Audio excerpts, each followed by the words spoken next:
او بیا صفوان رضی الله تعالی عنه تر ما ښه او بهتر دی. نو څنګه به موږ پر دوی شک او ګمان کوو او د ځانه به خبرې کوو؟ دا ټوله درواغ دي.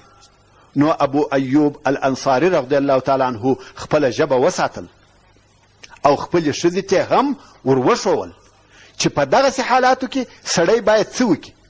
د نورو سره هم باید په ادب او احترام معامله وسي. نو الله جل جلاله د دغه فتنې څخه خلاص کړي.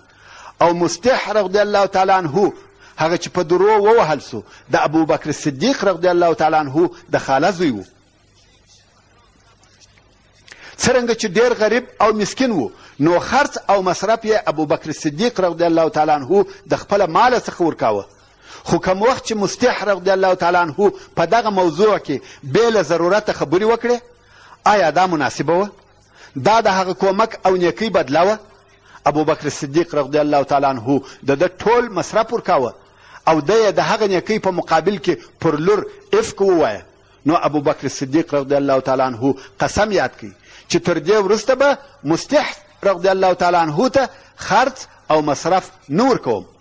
څو د الله جل جلاله دا قول نازل سو چې د سورة النور په 22 نمبر آیات کې فرمایي: ولا یأتلی اولو الفضل منکم والسعة ان یؤتوا اولی القربى والمساکین والمهاجرین فی سبیل الله ولیعفوا ولیصفحوا. یعنی قسم دې نه کوي خاوندان د فضیلت او خاوندان د پراخۍ د مال چې د الله په لار کې به نفقه نه ورکوي خپلو اقرباو، مسکینانو او مهاجرینو ته، او ښایي چې عفو دې وکړي او ښایي چې تر هغه ګناه دې ورتېر سي. دا داسې آیات دی چې ابوبکر صدیق رضی الله تعالی عنه یې و مستح ته د خرڅ او مصرف نه ورکولو څخه منع کاوه، بلکې په دې سره یې امر کاوه چې د مستح رضی الله تعالی عنه خرڅ او نفقه دې ورکړي. او نور هم الله جل جلاله پسې فرمایي: الا تحبون ان یغفر الله لكم والله غفور رحیم. آیا تاسې خوښ نه لرئ چې الله عز وجل د دغه عفو په سبب مغفرت درته وکړي؟ او الله بخښونکی او د ډېر رحم خاوند دی. ابوبکر صدیق رضی الله تعالی عنه چې دغه آیات شریف واورېدی څه وویل؟ ویل: بلا یا ربنا نحب، یعنی بېشکه زموږ ربه موږ ستا بخښنه خوښوو او غواړو یې. نو یې هغه خپل قسم مات کړي، د هغه قسم فدیه یا کفاره یې ورکړه او د مستح مصرف او نفقه یې بیرته ورشروع کړه. په ځینو روایاتو کې راغلی دي چې هغه نفقه یې د پخوا په نسبت ور دوه چنده کړه. ورونو دا قصه ډېره اوږده قصه ده، ډېر تفاصیل پکښې دي. مقصد دا یوه فتنه وه چې یوه میاشت یې دوام وکړي. په دغه موده کې جهاد نه کېدی. د دغه فتنې په وخت کې جهاد بند سو، د مسلمانانو نور کارونه بند سوه. دا ټوله د ځینو خلقو د جرأت او دلاورۍ په سبب چې دغه لوی درواغ یې جوړ او نشر کړه. ورونو دا و موږ ته پند او نصیحت دی چې بې له صحیح معلوماتو باید د خلقو خبرې نکو بیان، ځانونه د خلقو د عیب ویلو څخه وساتو، خاصتا چې هغه هم د یو چا پر عزت او شرف طعن او ضربه وي. نن ورځ ځینې خلق د نورو خلقو د عزت د خرابولو دپاره خبرې کوي، بې له دې څخه چې د هغې خبرې تحقیق او صحیح معلومات وسي یا په خپله د هغو خلقو څخه پوښتنه وسي.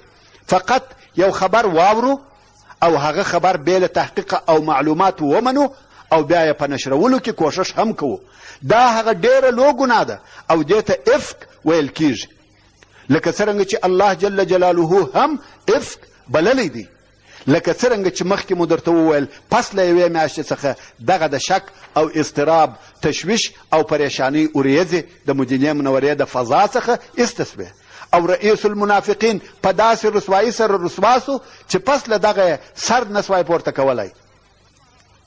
ابن اسحاق رحمه الله وایي پس له دغه واقعې څخه چې به یوه د نفاق واقعه پیښه سوه، تر ټولو د مخه به د ابی د زوی قوم او قبیلې و ده ته عتاب او سرزنش ورکاوه، په ډېر شدت به معامله ورسره کول. نو رسول الله صلی الله علیه وسلم و حضرت عمر رضی الله تعالی عنه ته وویل: څنګه یې بولې یا عمر؟ په والله که مې په هغه ورځ وژلی وای چې تا راته وویل ویې وژنه، ډېر خلق به د ده پر طرف درېدلي وای، او که هغه خلق نن ورځ د ده په وژلو سره امر کم خامخا یې وژني.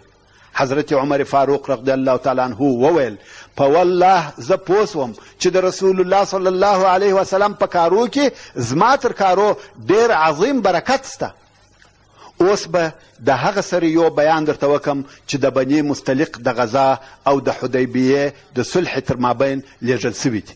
اول د عبدالرحمن ابن عوف رضی الله تعالی عنه سریه د هجرت د 6 کال د شعبان په میاشت کې رسول الله صلی الله علیه وسلم عبدالرحمن ابن عوف رضی الله تعالی عنه د بني کلب و قبیلې ته چې په دومة الجندل کې واقع وه ولېږي.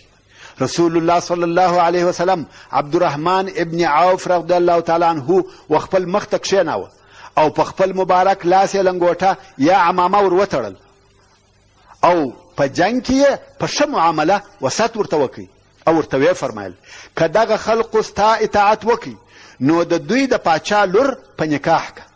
عبدالرحمن ابن عوف رضی الله تعالی عنه هلته ولاړی او 3 ورځې دوی و اسلام ته دعوتول چې په نتیجه کې ټول قوم مسلمانان سوه او عبدالرحمن رضی الله تعالی عنه د رسول الله صلی الله علیه وسلم د امر سره مطابق د بني کلب د پاچا لور چې تماضر بنت الاصبغ نومېده په نکاح کړه چې د دې پلار د بني کلب د قبیلې رئیس او پاچا و. البته هغه وخت په جزیرة العرب کې ملوک الطوائفي وه، یعنی هرې قبیلې پاچا درلودی. دوهم د علي ابن ابي طالب رضی الله تعالی عنه سریه همدارنګه د هجرت د 6 کال د شعبان په میاشت کې رسول الله صلی الله علیه وسلم حضرت علي رضی الله تعالی عنه و بني سعد ابن بکر ته چې په فدک کې اوسېدل د 200 نفرو سره ورولېږي چې د دغه ټولۍ د لیږلو سبب دا و چې رسول الله صلی الله علیه و آله وسلم ته خبر ورسېدی چې بني سعد ابن بکر غواړي چې د خیبر د یهودو سره کومک وکړي. نو یا علي رضی الله تعالی عنه د 200 نفرو سره ورولېږي. علي رضی الله تعالی عنه به د شپې تګ کاوه او د ورځې به کمین نیوی. په دغه وخت کې یې د بني سعد یو جاسوس ونیوی.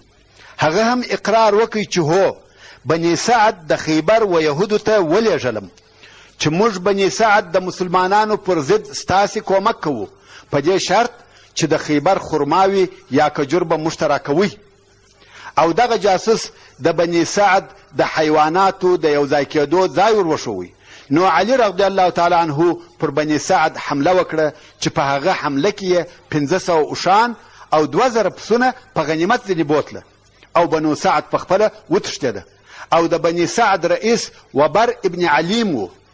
دریم د ابوبکر صدیق رضی الله تعالی عنه سریه د هجرت په 6 کال د رمضان په میاشت کې رسول الله صلی الله علیه وسلم ابوبکر صدیق رضی الله تعالی عنه و وادي القرا ته ولېږي ځکه هلته د فزاره قبیلې غوښته چې رسول الله صلی الله علیه و آله وسلم ترور کې یا ووژني. د فزاره په قبیله کې یوه شیطانه ښځه وه چې ام قرفه ورته ویل کېده. دې د رسول الله صلی الله علیه وسلم د ترورېدو دپاره 10 نفره جنګیالي د خپلې کورنۍ څخه سره یو ځای کړي وه. نو رسول الله صلی الله علیه و آله وسلم ابوبکر صدیق رضی الله تعالی عنه ورولېږي چې دغه ښځې او د دې کورنۍ ته جزا ورکړي. په دغه سریه کې سلمه ابن الاکوع رضی الله تعالی عنه هم ورسره و. سلمه ابن الاکوع رضی الله تعالی عنه وایي زه د ابوبکر صدیق رضی الله تعالی عنه سره ووتم. د سهار تر لمانځه وروسته موږ پر دغه قبیله حمله وکړه. هغه کسان چې وژل کېده ووژل سوه، خو ما یوه ډله ولیده چې ښځې هم پکښې وې او د غره و طرف ته په تېښته رهي وه. زه پر دې وبېرېدم چې تر ما د مخه به غره ته ورسېږي. نو مې د غره او د دوی په مابین کې غشي وویشتل. دوی چې غشي ولیده ودرېده. په دوی کې یوه ښځه وه چې ام قرفه ورته ویل کېده او د دې سره د دې لور چې ډېره ښایسته وه ورسره وه. دوی مې بندیان ونیول او ابوبکر صدیق رضی الله تعالی عنه ته مې راوسته. ابوبکر صدیق رضی الله تعالی عنه هغه د دې لور ما ته په بخښه راکړه. بیا چې مدینې منورې ته راغلو رسول الله صلی الله علیه وسلم د ام قرفه لور زما څخه وغوښتل او بیا یې مکې مکرمې ته ولېږل چې په دې سره د مسلمانانو بندیان د هغه ځای څخه راخلاص کړه. ام قرفه چې ډېره شیطانه ښځه وه او دا وه چې د رسول الله صلی الله علیه وسلم د ترورېدو